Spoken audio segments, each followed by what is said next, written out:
and I welcome you all to my YouTube channel ACCA E-Classroom. It's a very special day for me because I'm starting my second lecture series, that is FA2. बहुत सारे students की queries आ रही थी कि sir आपका FA2 के जो lectures हैं वो कब अपलोड होंगे। तो लो जी, वो दिन आ गया है कि जब हम अपने FA2 के लेक्चर्स अपलोड करने जा रहे हैं। मैं लेक्चर को स्टार्ट करने से पहले स्टूडेंट्स को ये बात गाइड करना चाहूँगा कि अगर आपको मेरे लेक्चर से कंप्लीट प्रिपरेशन करनी है, it is very much possible. लेकिन उसके लिए इस बात का आपको ध्यान रखना है कि आप लेक्चर्स को सिक्वेंशियली फॉलो करें। पहले लेक्चर 1, फिर लेक्चर 2, फिर लेक्चर 3। अगर आप एब्रप्टली कोई सा भी लेक्चर खोलेंगे तो शायद उतना मज़ा आपको ना आ सके, क्योंकि देखिए जब टीचर पढ़ा रहा होता है ना क्लास में, तो वो रेफरेंसिंग कर रहा होता है। अगर आप एब्रप्टली कोई भी लेक्चर खोल लेंगे तो शायद आपको वहां पे वो रेफरेंसिंग का एलिमेंट मिसिंग नजर आएगा। और अगर आप मेरे लेक्चर को सिक्वेंशियली फॉलो करेंगे तो इंशाल्लाह आपको वही मजा आएगा जो कि आप फिजिकल क्लासेस में एंजॉय कर देते previously.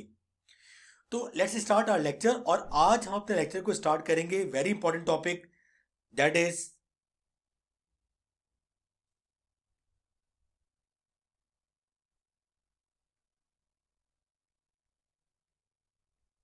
IS-16।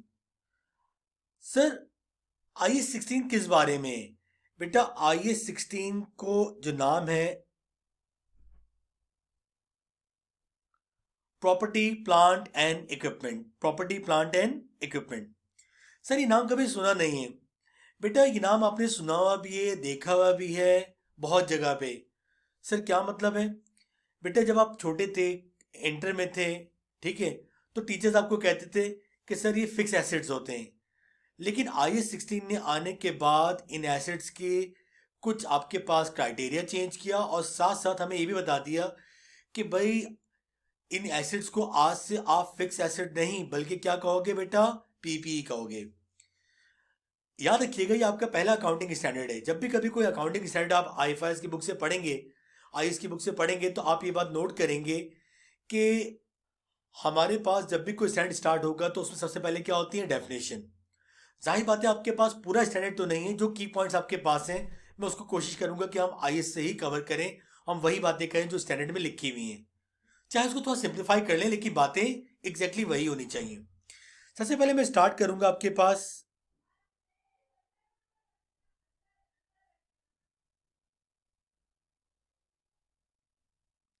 Definition of PPE, definition of property plant and equipment. Sir, what is PPE?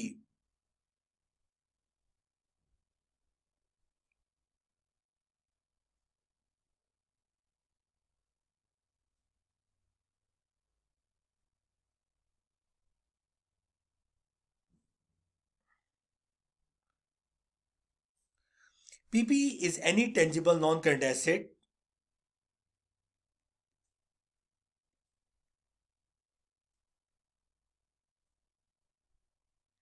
that is used।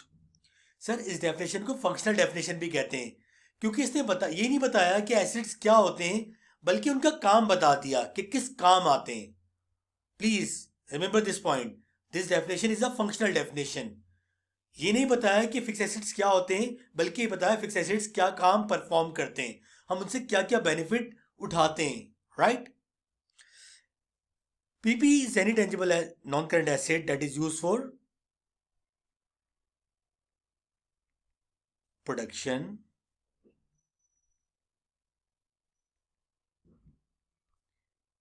distribution,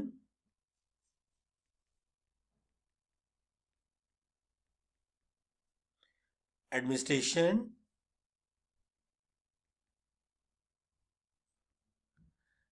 and available for rentals, and available for rentals।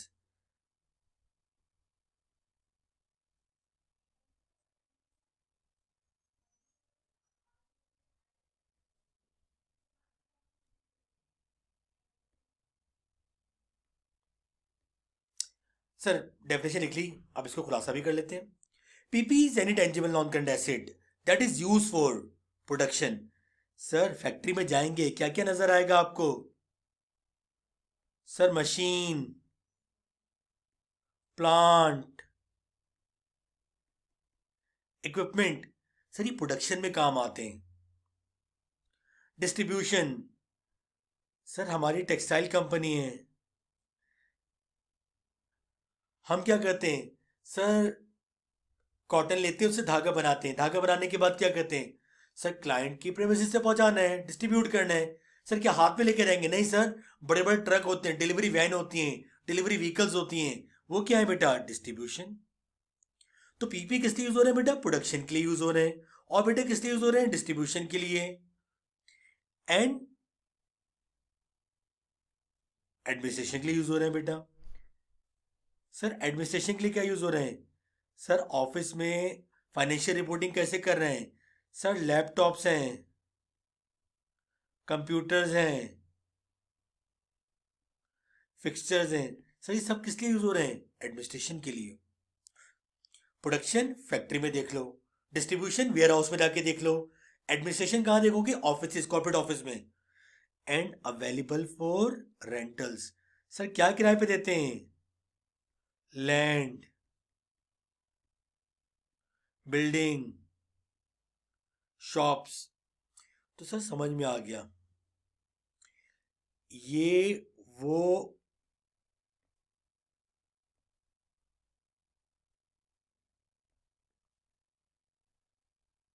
ये वो फंक्शंस हैं जो PPE क्या कर रहा है बेटा, परफॉर्म कर रहा है। Is that clear. तो आज आपसे कोई पूछे भाई व्हाट इज पीपीई, तो आप बता सकते हैं सर कोई भी हमारा ऐसा नॉन करंट एसेट, यानी जिसकी लाइफ 1 साल से ज्यादा हो, जो प्रोडक्शन, डिस्ट्रीब्यूशन, एडमिनिस्ट्रेशन या अवेलेबल फॉर रेंटल हो, वो हमारा क्या है बेटा, पीपीई है। इज दैट क्लियर और नॉट। प्रोडक्शन की क्या काम आ रहा है, मशीन, इक्विपमेंट। डिस्ट्रीब्यूशन की क्या काम आ रहा है, डिलीवरी वैन, व्हीकल्स। एडमिनिस्ट्रेशन की क्या काम आ रहा है बेटा, फिक्सचर, फिटिंग, कंप्यूटर्स, लैपटॉप्स। और रेंटल्स के लिए क्या काम आ रहा है बेटा, land, buildings and shops. Is that clear. Sir हमने पीपी समझ लिया, अब हमें कुछ और बात देखनी है सर। सर पीपी है, एसिड है, जब हम एसिड परचेज करते हैं तो सर सबसे पहले इसके आपके पास दिखते हैं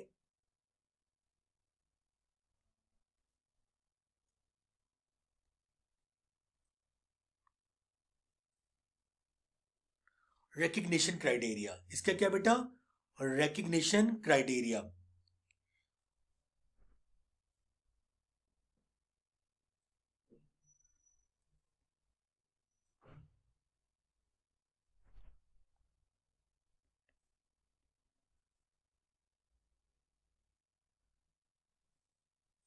आप अपनी बुक्स ऑफ अकाउंट्स में कब किसी चीज को एसिड के तौर पे रिकॉर्ड करोगे, आप अपनी बुक्स में कब किसी प्रॉपर्टी, प्लांट एंड इक्विपमेंट को रिकॉर्ड करोगे। सर जो क्राइटेरिया एसिड का है, जनरली वही क्राइटेरिया पीपीई का भी है। क्या क्राइटेरिया बेटा,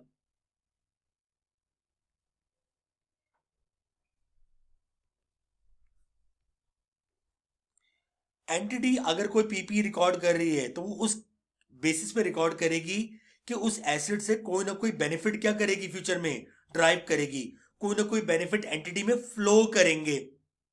हमने कहा ठीक है।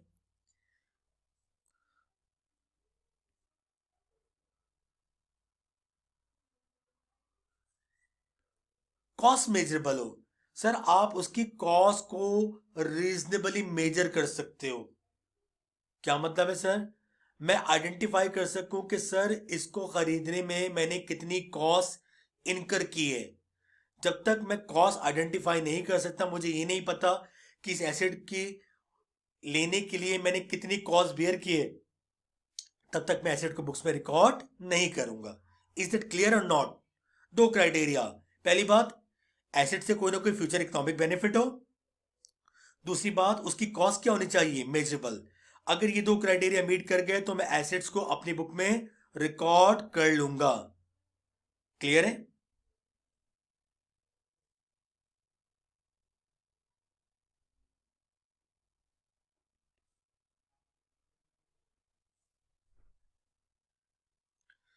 सर मेजरमेंट बेसिस,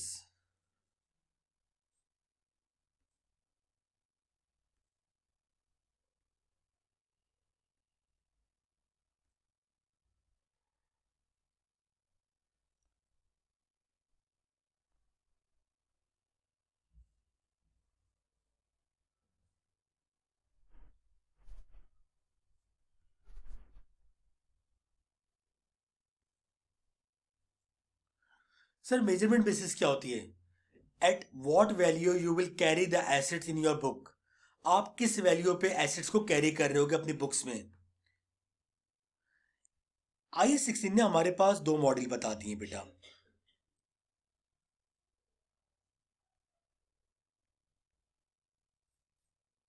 एक कॉस्ट मॉडल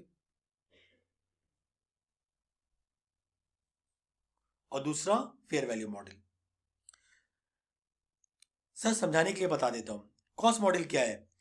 सर मैं एसेट्स को जिस कॉस्ट पे परचेज किया है, मैं उसी कॉस्ट पे क्या कर रहा हूँ, एसेट्स को बुक्स में कैरी कर रहा हूँ।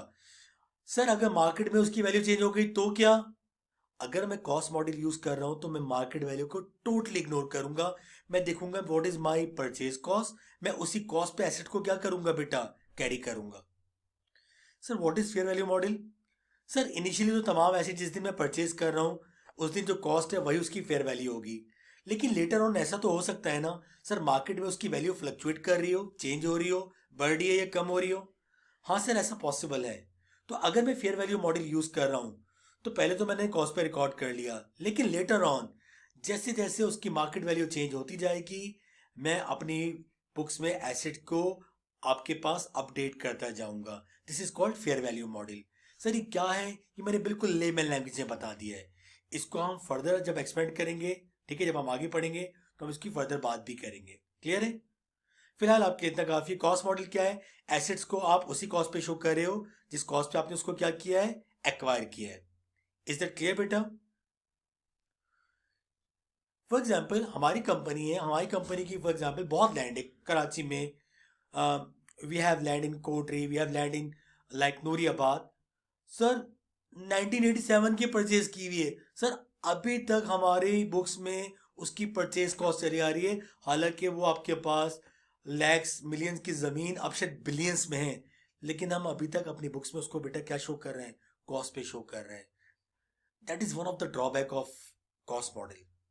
ये बहुत रेलिवेंट मॉडल नहीं है, ये बहुत रेलिवेंट इंफॉर्मेशन नहीं है, लेकिन स्टिल IS ने इसको अलाउ किया हुआ है। Is it clear?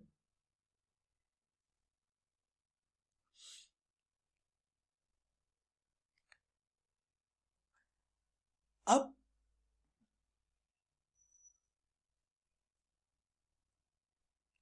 अब हम बात करते हैं।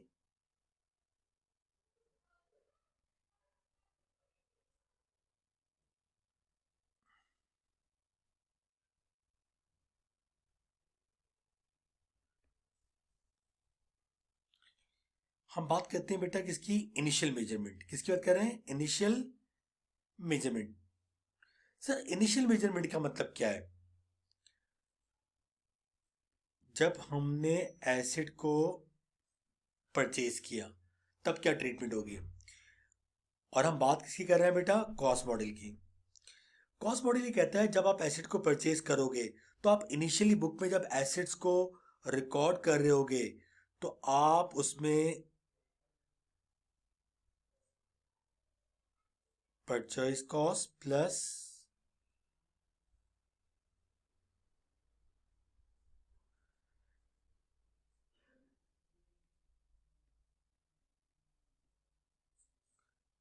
परचेज कॉस्ट प्लस उसमें क्या ऐड कर रहे होगे बेटा, कैपिटल एक्सपेंडिचर।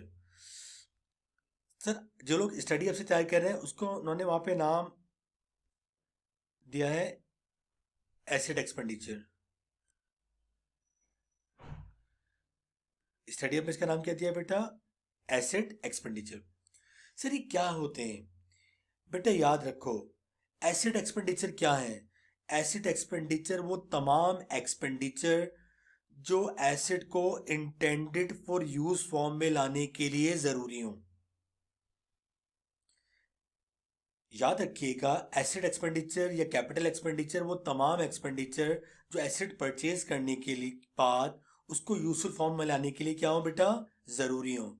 अगर ये एक्सपेंडिचर इनकर्ड नहीं होंगे तो एसिड यूजफुल फॉर्म में नहीं आएगा।